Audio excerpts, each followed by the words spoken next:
The first thing my brother said after the lawyer opened the envelope was my name. Not gently, not with grief, not even with surprise. He said it like a curse. His jaw tightened, his knuckles turned white on the polished oak table, and for a split second, I saw something raw in his eyes. Not sadness, not even anger. Fear. And that was the moment I realized something was terribly wrong, because just 3 weeks earlier, he had stood in our childhood doorway, thrown my suitcase onto the porch, and told me I didn't belong in that house anymore.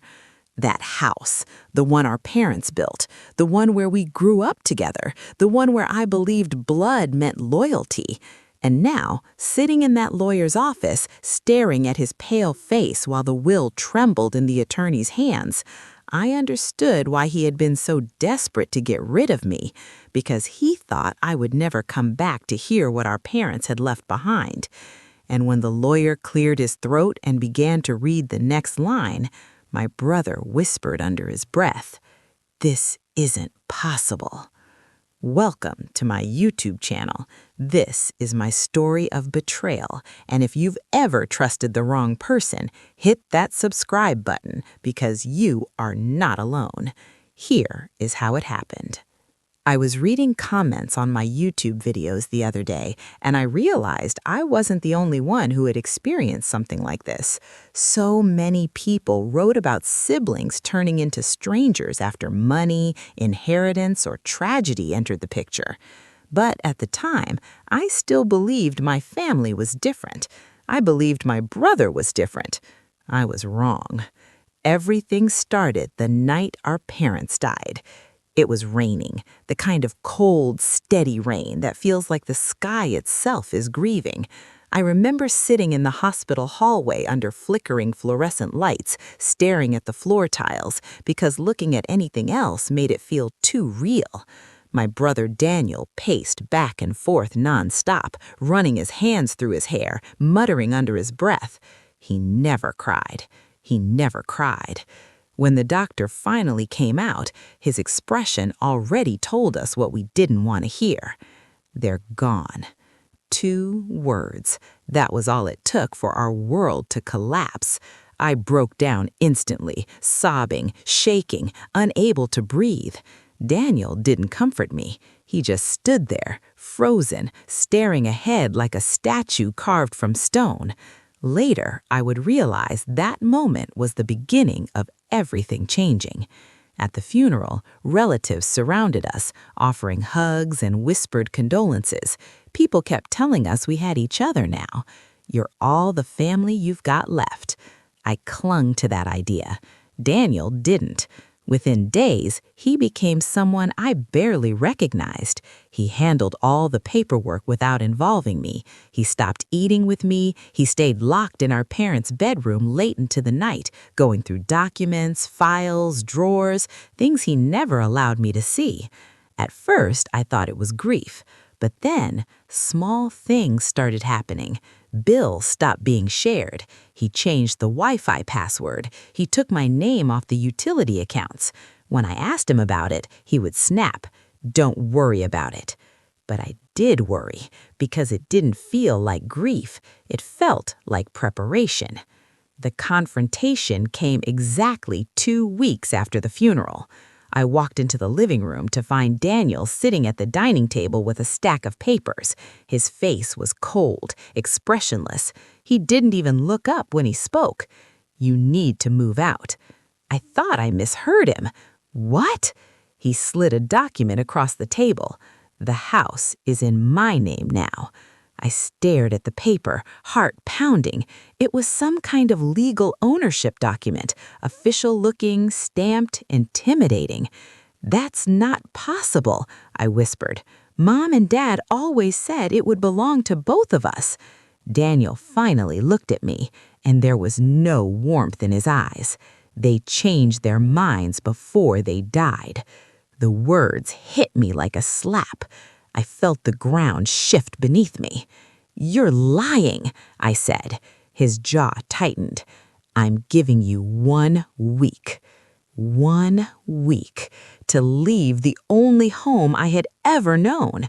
I begged him to explain, to show me proof, to talk like we used to, like siblings who once shared secrets and late-night laughter. But he wouldn't listen. He became colder every day. He avoided me, ignored me, treated me like a stranger trespassing in his life. And exactly 7 days later, he did something I will never forget. I came home from running errands and found my suitcase sitting on the porch, all my clothes stuffed inside, the front door locked. Daniel stood in the doorway, arms crossed, refusing to meet my eyes. "You're done here," he said flatly. The rain had started again, just like the night our parents died. I remember standing there, soaked, trembling, unable to believe what was happening. "This is my home, too," I whispered. He shook his head. "Not anymore." And then he shut the door in my face. Just like that. No goodbye, no explanation, no apology. I spent that night sleeping in my car, staring at the dark silhouette of the house through the windshield, wondering how someone who once protected me from bullies, who taught me how to ride a bike, who promised we would always look out for each other, could turn into someone who erased me overnight. For weeks after that, he ignored every call and message, until one morning I received a letter in the mail from a law firm. It said there would be an official reading of my parents' will, and my attendance was required. That was the first moment I realized something didn't add up, because if Daniel truly owned everything, why would there be a will reading at all? And why had he tried so hard to make sure I wasn't there? When I walked into that lawyer's office weeks later and saw the panic in his eyes as the document was opened, I knew. He hadn't just kicked me out. He was hiding something so big that he was terrified of what would happen if I heard it. And as the lawyer adjusted his glasses and began to read the next line, my brother whispered under his breath, "This isn't possible." And then the lawyer looked straight at me and said the words that changed everything. The lawyer's voice was calm, professional, but I could hear a subtle tension underneath it, like he knew he was about to drop a stone into still water. He glanced once at Daniel, who looked like he might leap across the table at any second, and then continued reading. "To my daughter, the one who always stayed when others walked away." My heart skipped. Daughter. Not children, not son and daughter, just daughter. The air in the room seemed to shift. I could feel Daniel staring at me, his gaze sharp and burning, but I couldn't look at him. I was frozen, every nerve focused on the lawyer's next words. "I leave the house, its land, and all attached property rights, fully and without division." There was a pause. A long one, long enough for my chest to tighten with confusion, and then the lawyer finished the sentence. "To her alone." For a moment, I didn't understand what I had just heard. My mind struggled to catch up. The house, our house, was left to me. Not Daniel. Me. The silence that followed felt deafening. I could hear the faint hum of the air conditioner, the ticking of a clock somewhere behind the wall, even the soft rustle of paper in the lawyer's hands.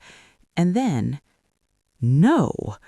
Daniel's voice came out low, shaking. "No, that's wrong." He stood up so suddenly his chair scraped loudly across the floor. "That's not what they told me. That's not what they said." The lawyer didn't react emotionally. He simply adjusted his glasses and slid the will forward on the table.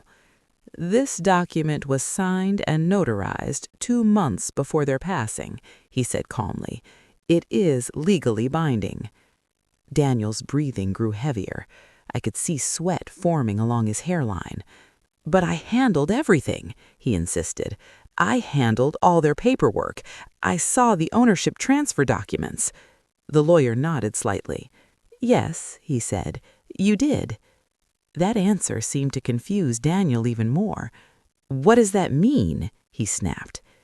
"It means," the lawyer continued carefully, "that your parents transferred temporary administrative authority to you during their illness, but ownership was never transferred.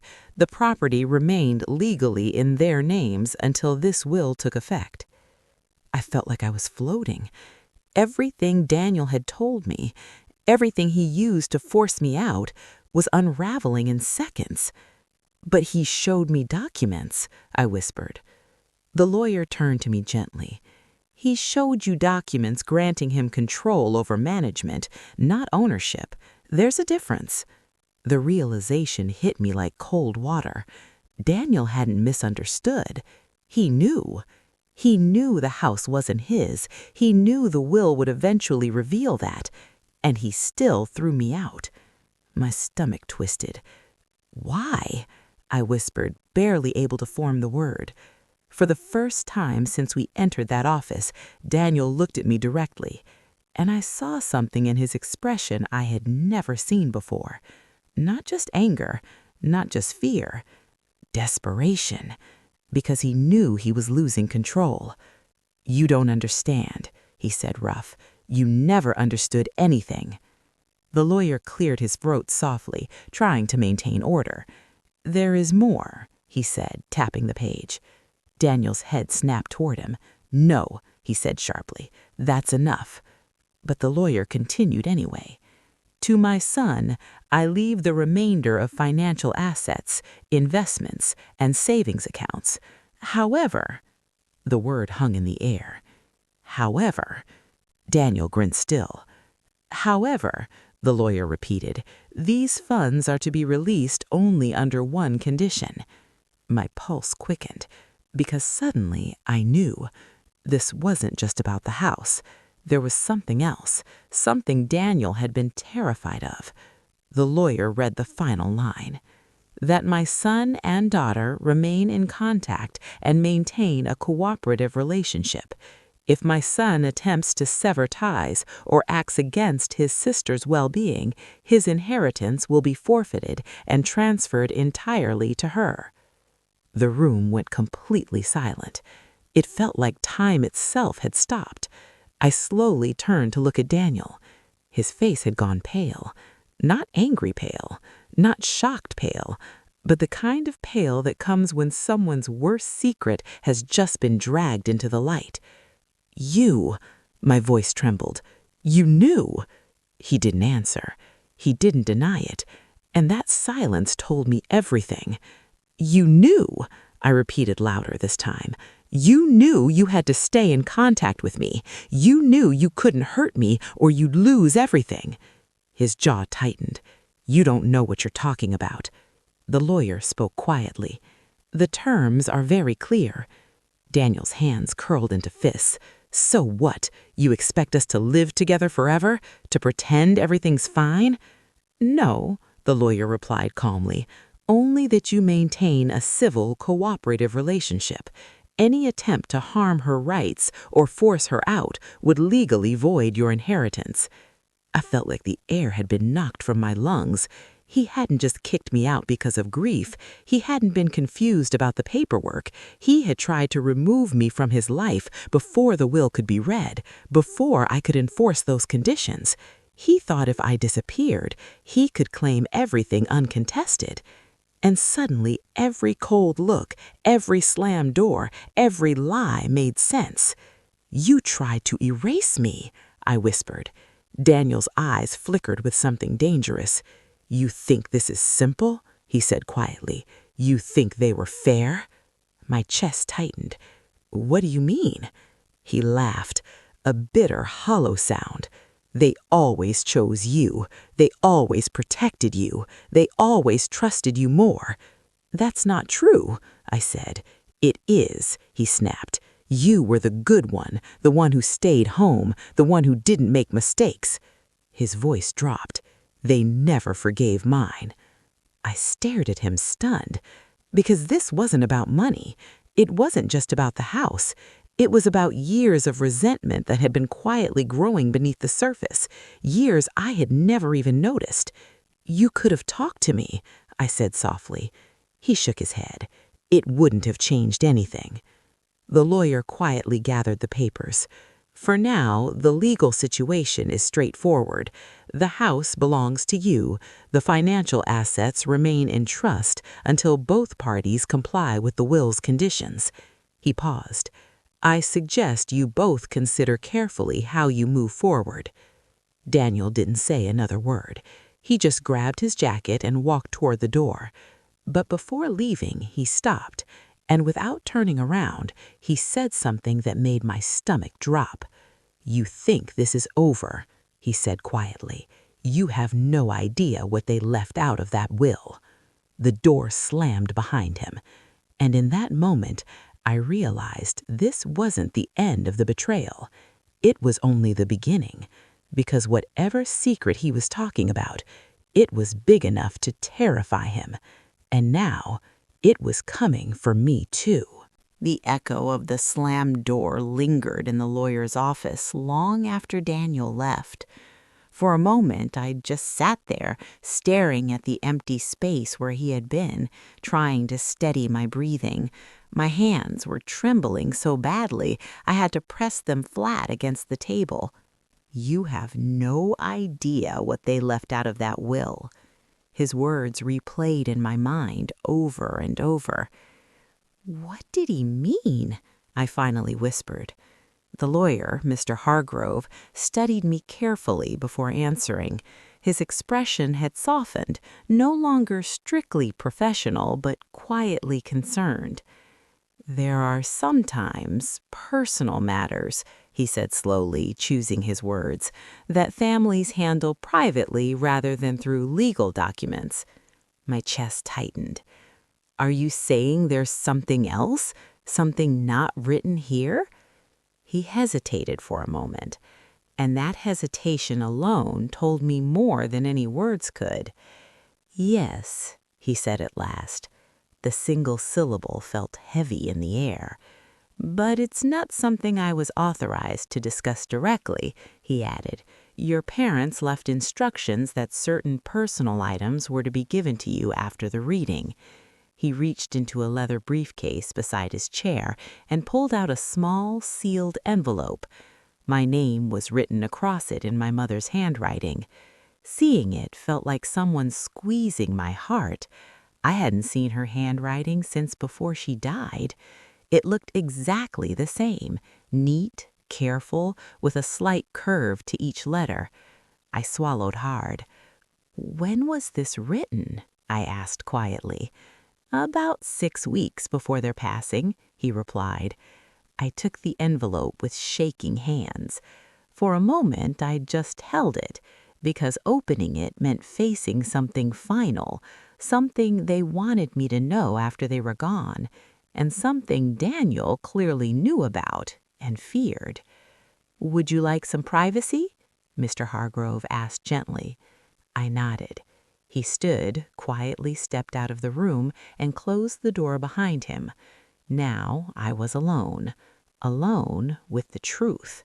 I stared at the envelope for several seconds before finally sliding a finger beneath the seal and opening it. Inside was a folded letter and a small brass key taped to the back. My pulse quickened immediately. A key? What could it possibly unlock? My hands trembled as I unfolded the letter. The paper smelled faintly of my mother's perfume, the same soft floral scent she had worn my entire life. And as I began to read, my vision blurred with tears. "Dearest daughter," the letter began, "if you are reading this, it means we are no longer there to protect you." The words hit me like a wave. I pressed a hand to my mouth to stop a sob from escaping. "We know your brother," the letter continued. "We know how deeply he struggles with anger, jealousy, and pain. And we know there may come a day when he lets that pain hurt you." My heart pounded. They knew. They had known all along. That is why we made certain arrangements, the letter went on. Not because we love him less, but because we feared he might lose himself without boundaries. I swallowed hard, forcing myself to keep reading. There is something we never told either of you while we were alive because we hoped it would never matter. My chest tightened. A secret, the kind of secret Daniel must have been talking about. If your brother has tried to push you away, it means he has already discovered part of the truth. My hands began to shake uncontrollably. What truth? I whispered aloud. Then my eyes fell to the next line, and everything inside me seemed to stop. Daniel is not our biological son. The words felt unreal, like they didn't belong on the page, like my mind was refusing to process them. I read the sentence again and again, but it didn't change. It stayed the same. Daniel wasn't their biological child. I felt dizzy, like the room was spinning. Memories flooded my mind. Childhood photos, family holidays, the way my parents treated us exactly the same. They had never once made any distinction, never hinted, never slipped. He had always just been my brother. But now, everything suddenly felt uncertain. I forced myself to keep reading. We adopted Daniel when he was 6 years old, the letter continued. He had already experienced deep trauma and loss. We promised to give him a stable home, love, and a future. Tears slid down my cheeks. They had never told me, not once, because they wanted him to feel completely equal. But then came the line that made my stomach twist. As he grew older, we noticed his fear of abandonment turning into resentment, especially towards you. I wiped my eyes quickly. Toward me? We believe he always feared that one day he would be replaced, or that he never truly belonged. My chest ached, because suddenly things made sense. His quiet competitiveness, his need for control, the way he sometimes pulled away emotionally. It had never been about me personally. It had been about his own fear. And then came the final part of the letter. The key enclosed with this letter opens a safety deposit box at Hargrove and Company. Inside is documentation regarding Daniel's past, records we hoped he would never need to see. My pulse raced. Why would they hide that? Then I read the final sentence. If Daniel has discovered those records on his own, he may feel betrayed beyond reason, and in his pain he may make choices that hurt you. A chill ran through me, because that explained everything. The anger, the lies, the desperation to push me away. He must have found out the truth before they died, and instead of confronting it, he had let it poison him. I lowered the letter slowly. My hands were trembling. He hadn't just kicked me out for money.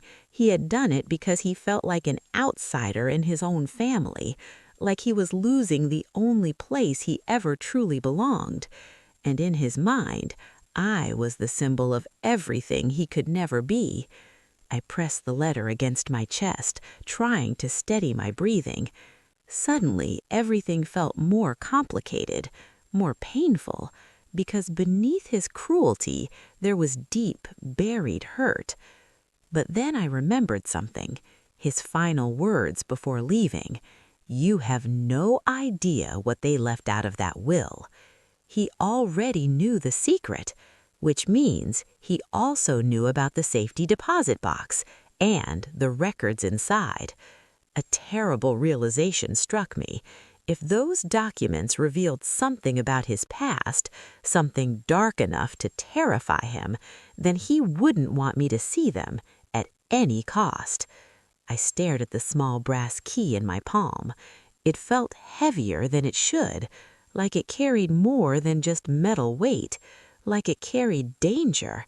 Because if Daniel had gone this far to push me out, to lie, manipulate, erase me, what would he do if he realized I was about to uncover the full truth? At that exact moment, my phone vibrated on the table. The screen lit up with a message from Daniel. 3 words: "Don't open it." And then another message appeared. "If you do, you'll regret it." My heart began to pound because the way he wrote it wasn't a warning, it was a threat. For a long moment, I just stared at my phone screen. Don't open it. You'll regret it. The words felt like ice sliding down my spine. Daniel had never spoken to me like that before, not even when he kicked me out, not even when he slammed the door in my face. This was different. This wasn't anger. This was fear mixed with something darker, something desperate. My fingers hovered over the keyboard as I debated whether to respond. A part of me wanted to demand answers, to ask why he was threatening me, why he had lied, why he had destroyed our relationship instead of simply telling the truth. But another part of me, a quieter, more instinctive part, told me something important. Daniel didn't want me to open that safety deposit box because whatever was inside it would change everything. And the fact that he was trying to stop me meant one thing: I needed to see it more than ever. I locked my phone without replying. Then I picked up the brass key again. It was small, simple, almost ordinary, but it suddenly felt like the most powerful object in my life because it represented answers. And maybe the real reason my brother had turned into someone I didn't recognize. I stepped out of the private office and found Mr. Hargrove waiting in the hallway. He looked at my face and immediately understood something had shifted. "You read it," he said quietly. I nodded. My voice came out faint. "I need to access the safety deposit box." He hesitated for only a second before replying. "It's in the secure vault downstairs," he said. "I can arrange that now." As we walked through the corridor, my heart pounded harder with each step. I didn't know what I was about to find, but I knew it wasn't going to be simple. The vault was located behind a thick steel door that looked like something from a bank. Mr. Hargrove entered a code, turned a heavy handle, and the door opened with a low mechanical hum. Inside were rows of safety deposit boxes lining the walls. He led me to one near the back. "This is the one," he said. He inserted his master key first, then nodded for me to insert mine. My hand trembled slightly as I slid the brass key into the lock. For a brief moment I hesitated because I knew this was the point of no return. Once I opened that box, I would know the truth about Daniel, about my parents, and maybe about why everything had fallen apart. I turned the key. The lock clicked open. Mr. Hargrove pulled the box out and placed it on a small table, then stepped back respectfully to give me privacy. Inside were several items: a thick folder, a sealed envelope, and a small photograph. My eyes went to the photo first. It showed a young boy, maybe 6 years old, standing alone on a sidewalk. His clothes were worn, his expression guarded, his eyes filled with something far older than his age. I knew immediately it was Daniel, but not the Daniel I had grown up with. This was a version of him I had never seen, a version that looked lost. My throat tightened as I picked up the folder next. I opened it slowly. Inside were official documents, adoption records, medical reports, social services notes. But then I saw something that made my breath catch: a police report. My fingers trembled as I read the header. It was dated the year before Daniel had been adopted, and the description below it made my heart pound. Incident involving juvenile male discovered at the scene of domestic homicide. I froze. Homicide. My mind struggled to process the word. I kept reading. The report described how neighbors had called the police after hearing shouting and breaking glass from a small apartment. When officers arrived, they found Daniel's biological parents dead, both victims of violent assault. And the only person in the apartment was Daniel. He had been sitting in a corner, covered in blood, silent, unresponsive. My hands began to shake so badly I had to grip the edge of the table to steady myself. I read the next lines. The child was determined not to be the perpetrator. Evidence indicated prolonged exposure to severe domestic violence prior to the incident. I felt my chest tighten painfully. He hadn't caused it, but he had witnessed it. At 6 years old, he had seen his parents killed and then lived with that trauma for the rest of his life. Suddenly, everything clicked into place. His fear of abandonment, his need for control, his deep hidden anger. It all made sense now. But then I noticed something else. Another document clipped behind the police report. It was newer, much newer, dated just 3 months before our parents died. My pulse quickened as I read the title, Psychological Evaluation Confidential. The report described Daniel showing increasing signs of emotional instability, paranoia, and severe abandonment anxiety after discovering his adoption records. My stomach dropped. So he had found out recently, right before our parents got sick, right before everything collapsed. The final paragraph made my heart sink.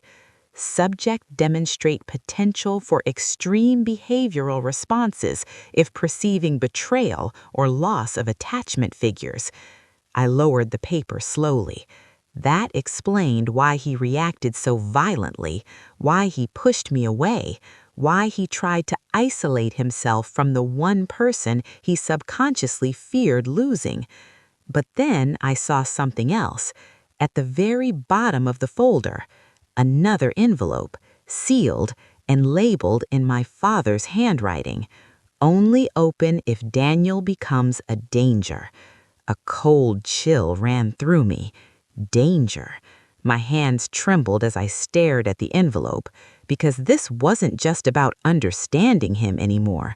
This was about something far more serious, something my parents had feared enough to prepare for. My phone vibrated again in my pocket. I pulled it out slowly.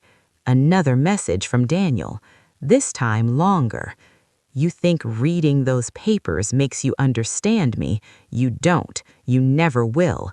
Put everything back and walk away. This is your last chance. My heartbeat pounded in my ears because there was something different in his tone now. Not just fear, not just anger, but something unstable, something unpredictable. I looked back at the sealed envelope in my hand. Only open if Daniel becomes a danger. And for the first time, I realized something terrifying. My parents hadn't just been worried about his pain. They had been afraid of what he might do. And judging by the threatening messages lighting up my phone, that fear might already be coming true.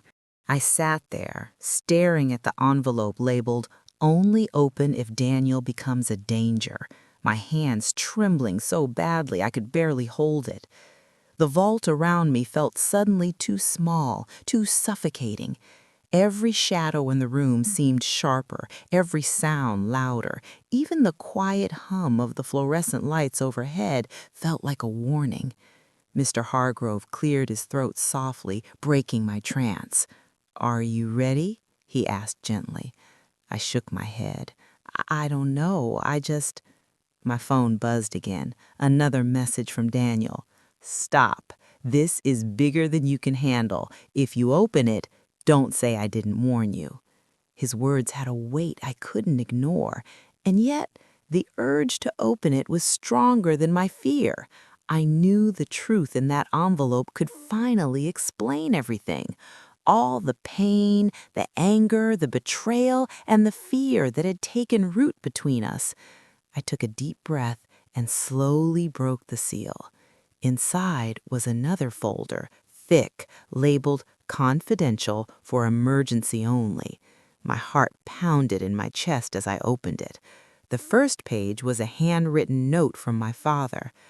My dear daughter, if you are reading this, it means Daniel has crossed a line. We feared this day might come.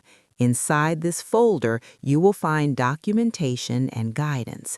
Please use it wisely. Your priority is safety, yours and others. I swallowed hard. Then I flipped the page. Inside were files, medical records, therapy notes, and psychological evaluations, all detailing Daniel's history from before we even adopted him. The documents confirmed what I had already seen in the safety deposit box, the trauma, the abuse, and the terror he endured as a child. But there was more here, much more. A folder labeled Behavioral Contingencies outlined what my parents called emergency protocols in case Daniel acted out violently or unpredictably. My hand shook as I read a passage aloud to myself. If Daniel demonstrates intent to harm himself, his sister, or any family member, certain emergency actions must be taken. These are not punishments, but protective measures. All procedures are to be executed by a trusted adult with legal authority. I froze. This wasn't just psychological history anymore. My parents had feared he might be dangerous.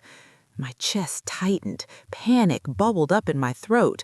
Could Daniel really be dangerous?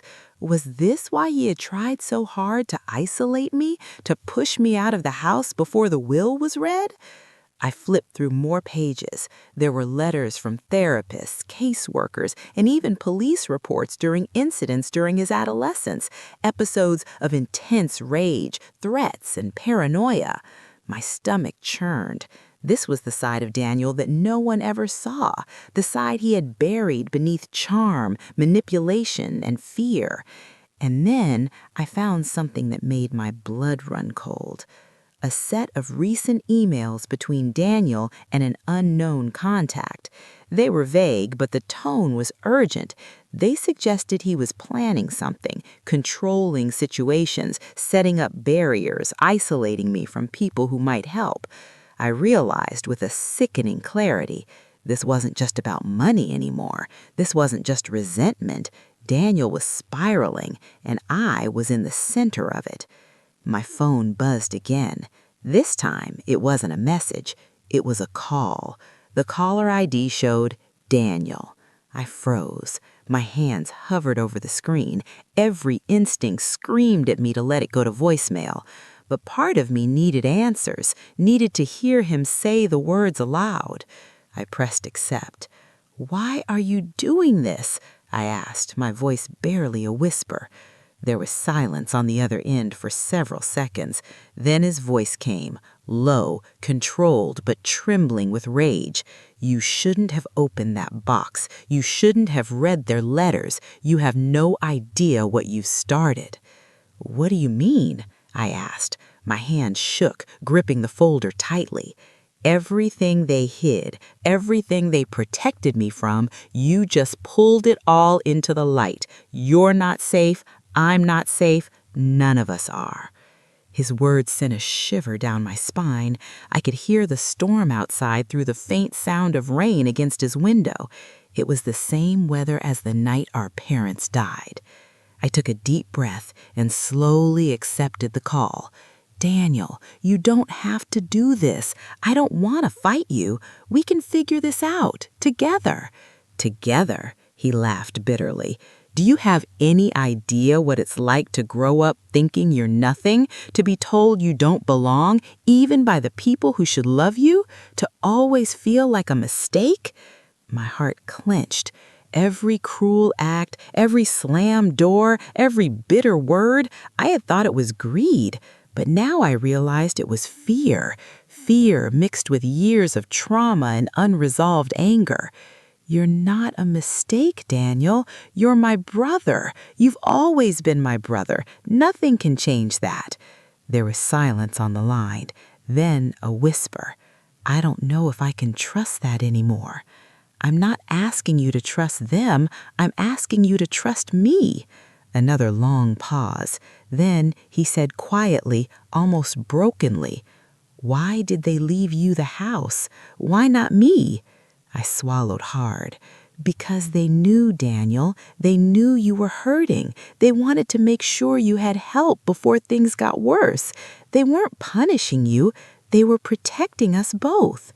The line went quiet again. I could hear his heavy breathing, like he was wrestling with something inside. Then finally, he said, almost inaudibly, "I didn't want to lose you. I didn't know how to stop myself from pushing you away. I thought if I controlled everything, I could keep you safe from me." My eyes filled with tears. All the anger I'd held on to since he kicked me out, all the pain, the betrayal, it collided with a new understanding. This wasn't just malice. This was fear, regret, and trauma all tangled together. I whispered softly, "Daniel, you never lost me. You could never lose me." There was another pause, long and fragile. Then, "I don't know if I can come back," he admitted. "I'm scared, and I'm angry, and I hate myself for everything I've done." "You can, Daniel. We can fix this, step by step, but you have to let me in. You have to let me help you." The storm outside intensified, rain hammering against the windows, and in that moment, for the first time in weeks, I felt a glimmer of hope, because no matter the secrets, no matter the past, no matter the betrayal, this was still my brother, and maybe, just maybe, we could survive this together. But even as I hung up the phone, I couldn't shake the lingering fear. Daniel knew about the safety deposit box, he knew about the records, and he had already warned me, "You'll regret it." And deep down, I understood. Whatever was coming next, it wasn't going to be easy, because sometimes the people you love the most can also be the most dangerous. The next morning, I woke up to a relentless pounding rain outside and a quiet dread in my chest. Even though I had spent the night trying to process Daniel's call, the truth weighed heavier than sleep. Every word, every threat, every confession of fear echoed in my mind. He had admitted to being scared of himself, scared of what he could do, and I was the one standing in the middle of it all. I decided to go back to the lawyer's office. There were still documents I hadn't fully examined, and I needed to understand every detail of what my parents had prepared.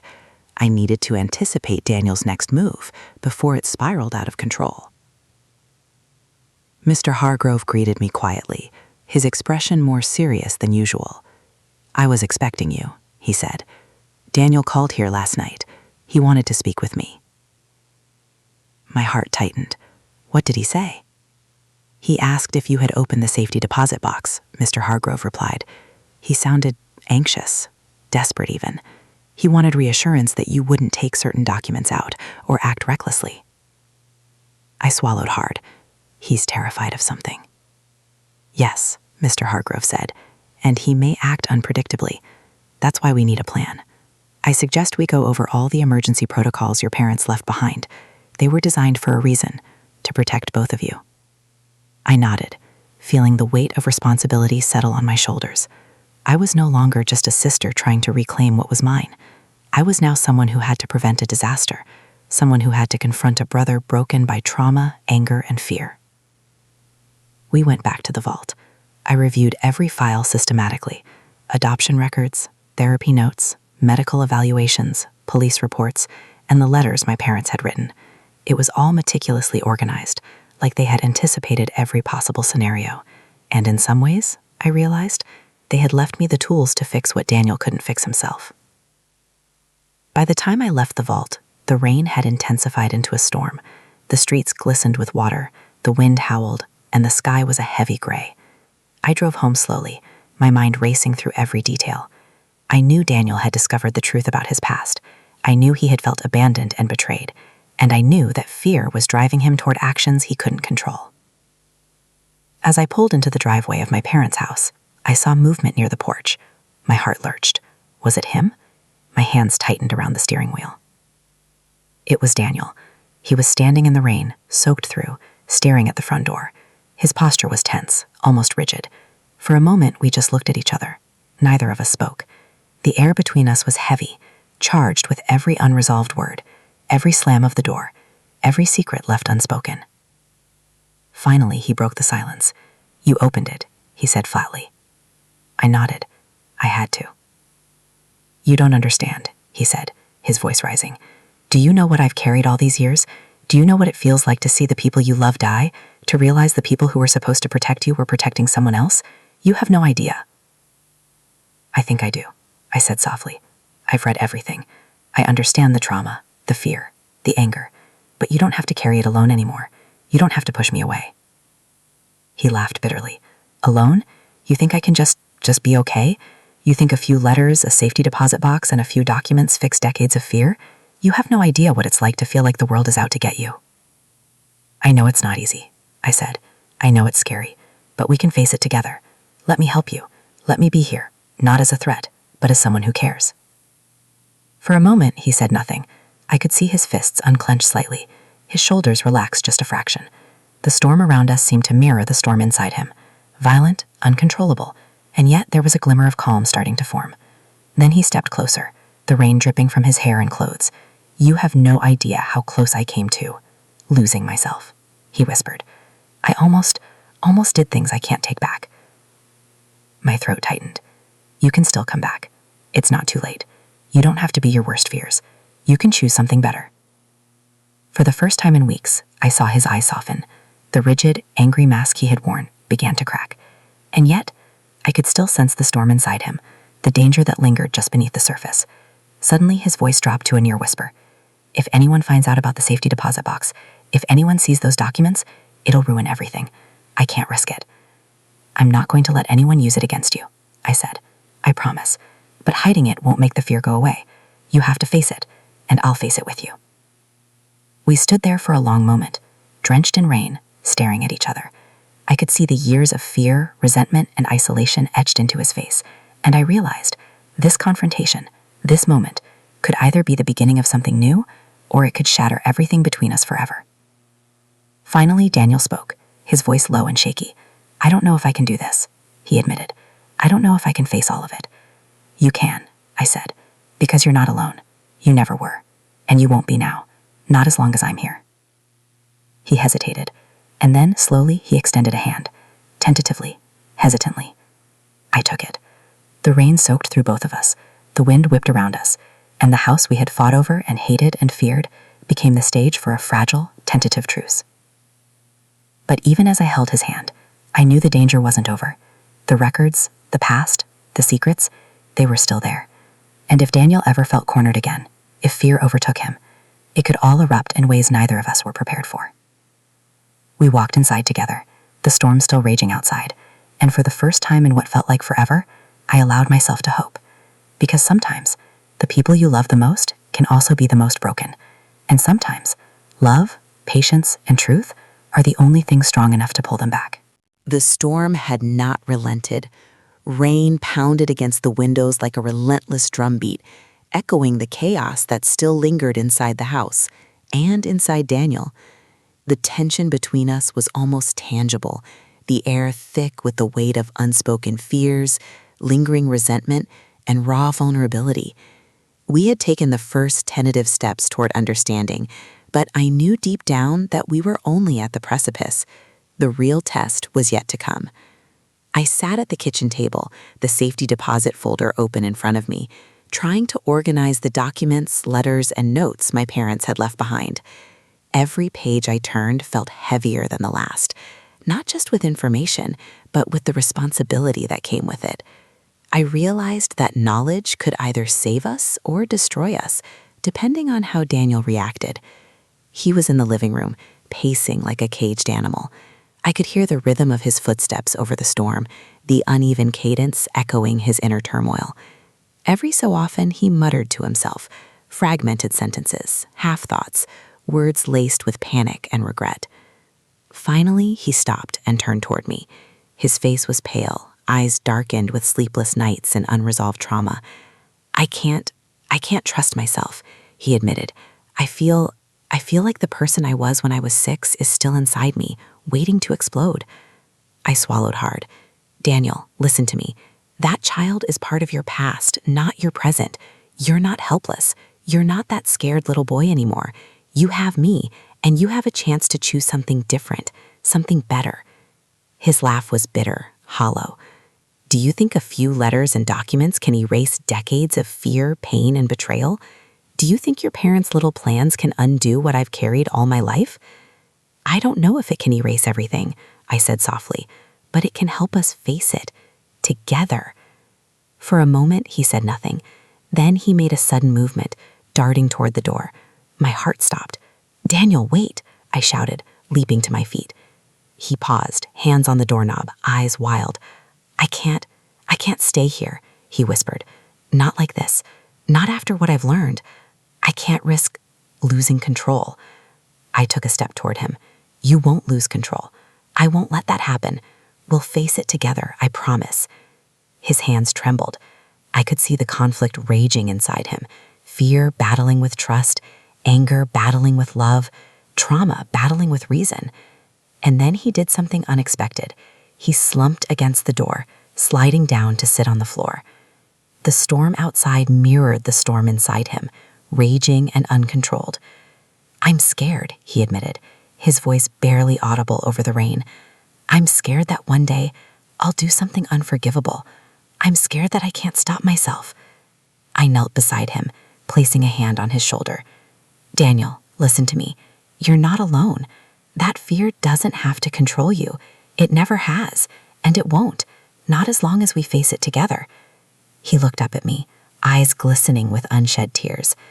I don't know if I can, he said firmly.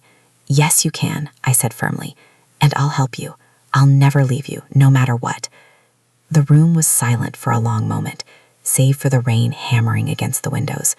Then he leaned his head against my shoulder, finally letting go of some of the tension he had carried for years.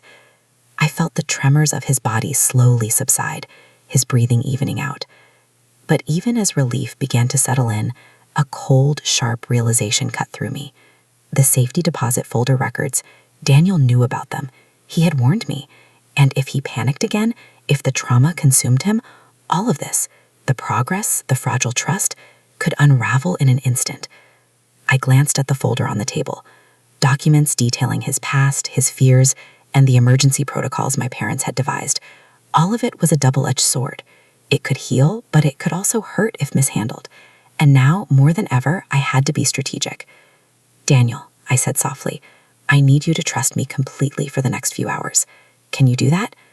He nodded slowly, though his eyes betrayed the storm still inside him. I'll try, he said. I knew that try was all I could ask for.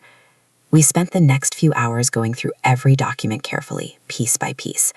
I explained the intentions behind my parents' planning, the reasons behind each protocol, and the steps we could take if he ever felt overwhelmed. As we worked, Daniel began to open up in ways I had never seen before.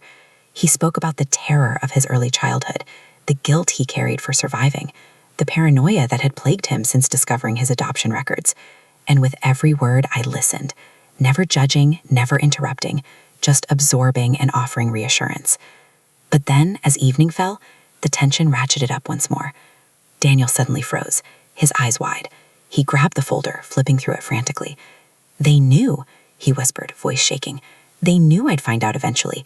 They knew I'd feel this rage. They set all of this up to control me. No, I said firmly. They didn't do it to control you. They did it to protect us, both of us. They knew the trauma you carried could turn dangerous if left unchecked.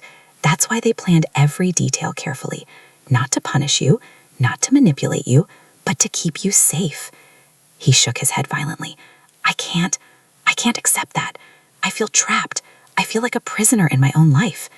I took his hands in mine, forcing him to look at me. Daniel, listen to me. You're not trapped. You're alive.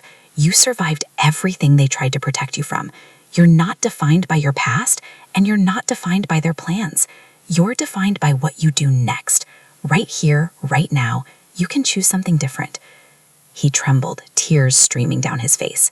For a long moment, he said nothing, just sat there, shaking in the storm of his emotions. Then suddenly, he threw the folder across the room. Papers scattered everywhere. I froze. My pulse raced. I can't live like this, he shouted, voice raw and broken. And then the most terrifying moment of all. He bolted toward the stairs, the folder forgotten on the floor. Daniel, I screamed, running after him. He reached the top of the stairs and paused, staring down at me with wide, panicked eyes. I can't stop myself, he cried. In that instant, I realized the truth my parents had feared all along. The storm wasn't just outside. It was inside him, a torrent of fear, trauma, and rage. And if I didn't act quickly, it could destroy him. It could destroy me. It could destroy everything. I took a deep breath, steadying my own fear. Daniel, listen to me. I'm right here. I'm not leaving. I will not let you hurt yourself. I will not let this storm win. He froze, his chest heaving, tears mixing with the rain dripping from the windows. For a moment, the world seemed to hold its breath. And then, slowly, trembling, he sank to his knees, clutching his head. I don't know how to stop it, he whispered. I knelt beside him, wrapping my arms around him gently. Daniel, listen to me. You're not alone. That fear doesn't have to control you. It never has. And it won't. Not as long as we face it together. He clung to me as the storm outside raged. And in that moment, fragile as it was, I realized something vital. Survival didn't mean erasing the past. Survival meant confronting it together, even when it hurt, even when it scared us, even when we didn't know if we could. And in that embrace, we both began to understand something essential. Sometimes the only way through the darkest storms is to let someone else hold the anchor.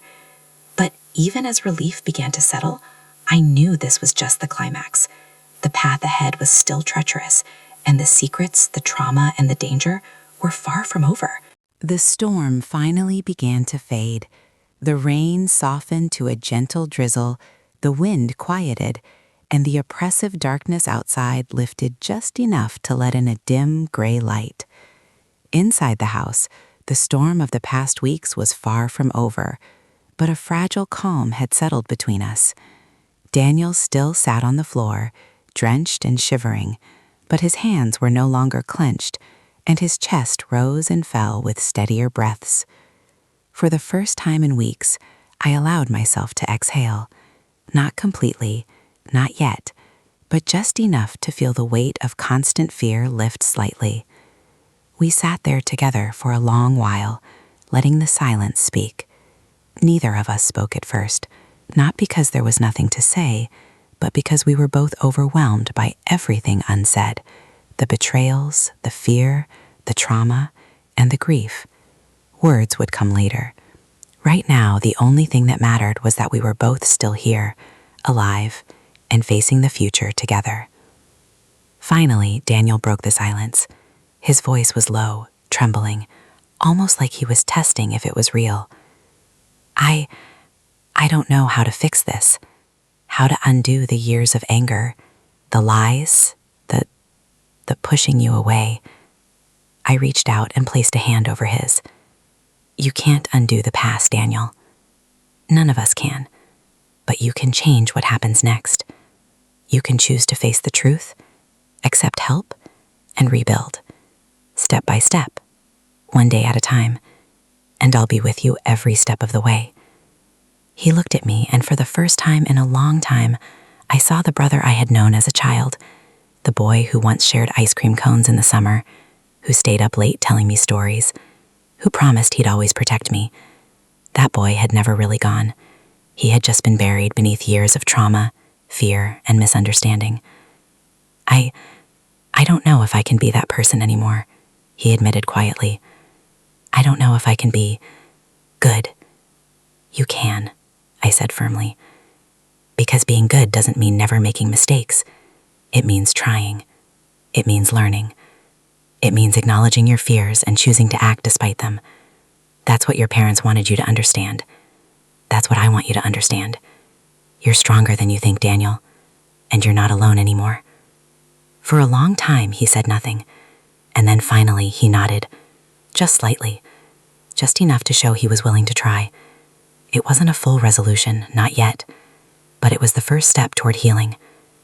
In the days that followed, we began to rebuild our relationship slowly. We went through the safety deposit box documents together, line by line, discussing the past openly for the first time.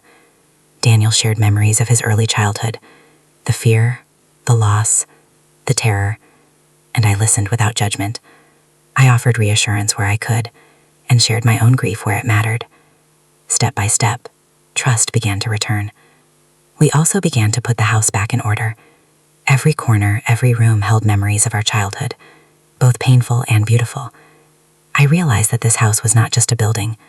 It was a symbol of our family, of the bond that had survived death, betrayal, and secrets. By reclaiming it together, we reclaimed a piece of ourselves. There were moments of tension, of fear, and of anger. Daniel's trauma did not disappear overnight, and I had my own scars to confront as well. But with each passing day, the rage that had driven him to push me away weakened. It was replaced slowly but surely, with acknowledgement, accountability, and most importantly, connection. One evening, as the sun broke through the clouds for the first time in weeks, we stood together on the porch, watching the golden light spill across the yard. Daniel turned to me, his eyes steady for the first time. "I never wanted to hurt you," he said quietly. "I didn't know how to deal with everything. I thought pushing you away would protect me, or maybe protect you." "I know," I said, "and I forgive you. Not because it erases the past, but because holding on to anger won't help either of us. We can't change what happened, but we can choose what happens next." He nodded, the tension in his shoulders finally easing. "I want to try," he said. "To be better, to be a brother again." I smiled softly, feeling tears well in my eyes. "That's all I ever wanted," I said. "And that's all we need.